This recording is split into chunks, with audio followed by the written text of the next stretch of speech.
Toujours plus d'actu sur BX1 Voilà, et je ⁇ suis désolé, mais on va reparler de Covid-19 et des conséquences psychologiques que ça peut avoir sur notre morale.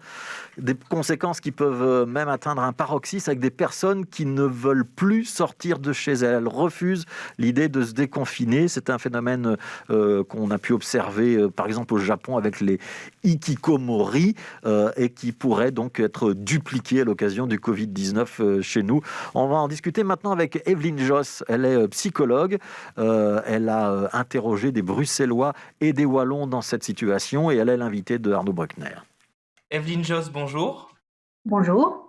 Et donc, si on vous contacte aujourd'hui, c'est parce que vous constatez, vous avez écrit un article là-dessus d'ailleurs, qu'un certain nombre de personnes ont en fait tout simplement du mal à se déconfiner, alors qu'on voit que les mesures s'allègent progressivement, en tout cas en Belgique. Et donc, ces personnes choisissent volontairement, finalement, de rester confinées chez eux. Est-ce que vous savez un peu nous expliquer cette tendance, finalement ? Alors, je pense qu'il y a plusieurs variables qui expliquent évidemment le fait qu'on se confine volontairement. Il y a des variables qui sont évidemment directement liées au Covid. Je pense par exemple aux personnes qui sont vulnérables, les personnes âgées, malades, etc. Donc ça, on comprend très bien que c'est complètement lié à la situation sanitaire. Et puis, pour d'autres personnes, je dirais qu'il y a des facteurs qui vont se doubler. Donc, on va avoir par exemple une fragilité psychologique des personnes antérieures et puis le Covid qui va accentuer le problème. Je pense par exemple aux personnes qui ont des phobies ou des troubles obsessionnels compulsifs qui tournent autour de la maladie, de la peur de la maladie, des microbes. Dans les plus jeunes notamment, ce sont des personnes introverties, timides, qui souffrent de phobie sociale. Et donc, en fait, le confinement leur offre une sorte de bulle de protection.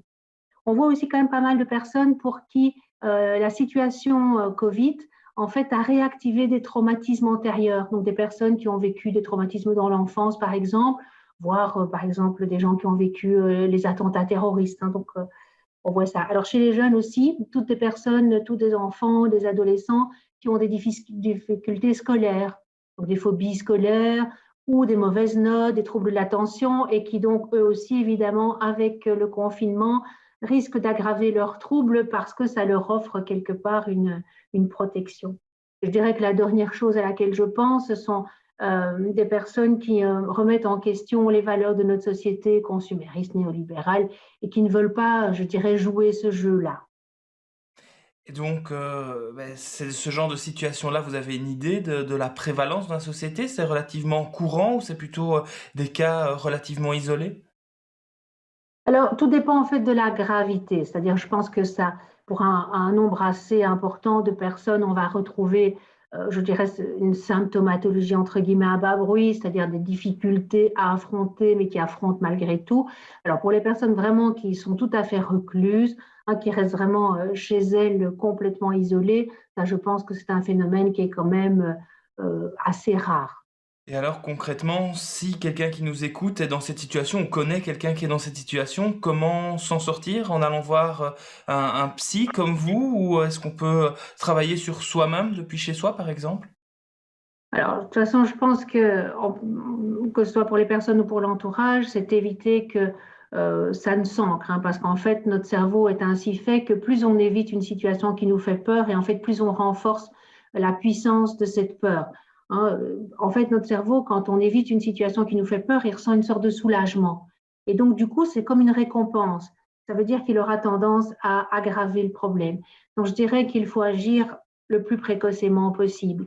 Alors, quand le problème n'est pas, je dirais, trop grave, on peut consulter des psys en ligne. Il y a aussi des tas de plateformes qui peuvent servir aussi d'écoute, de services d'écoute.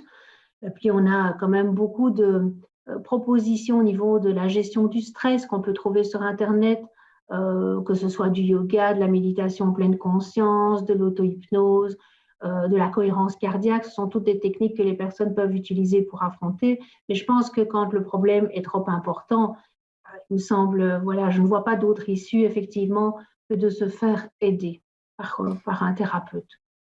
Et alors, dans votre article, vous liez ce phénomène-là avec un autre phénomène surtout présent en Asie, qui est le phénomène hikikomori, si je le dis bien, qui est un syndrome d'isolement pathologique de plus de 6 mois, assez courant au Japon, où donc ces personnes restent isolées chez elles, mais on n'est pas tout à fait dans la même chose. Est-ce que vous savez un peu nous expliquer? Alors c'est vrai que les hikikomori donc, vivent généralement complètement seuls ou avec une personne de leur entourage, leur famille. Ce sont souvent des hommes parce qu'en fait, il y a une pression énorme sur les épaules des hommes, en particulier, je dirais, des hommes en Asie, notamment au Japon. Et donc, cette pression est souvent trop importante pour les personnes les plus fragiles et donc ils craquent et finalement, ils s'isolent. Alors, chez nous, actuellement, les personnes qui s'isolent sont autant des hommes que des femmes. Hein, on a autant de femmes qui s'isolent. Et puis, chez les hikikomori, on n'a plus de contacts vraiment sociaux. C'est-à-dire que les réseaux sociaux, les gens ne les utilisent pas. De plus en plus, il y a des réseaux pour hikikomori, mais sinon, ils ne se sentent pas compris et ils se sentent dans un monde étranger par rapport aux réseaux sociaux habituels, alors qu'ici, on a quand même un certain nombre de personnes qui maintiennent des contacts via les réseaux sociaux. Les hikikomori, sauf vraiment nécessité, ne sortent pas de chez eux, alors qu'on trouve chez nous des gens qui sortent, mais le moins possible, avec les précautions nécessaires. Donc, je pense qu'on ne peut pas tout à fait comparer la situation socio-économique, et notamment de la pression et de la concurrence.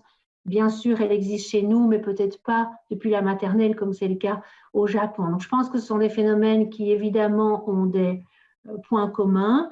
Et je pense effectivement aussi que la situation actuelle peut provoquer, peut faire éclore chez certaines personnes un vrai phénomène hikikomori. Parce qu'on sait bien que ça concerne aussi la Belgique, la France. Il y a d'ailleurs un groupe Hikikomori France.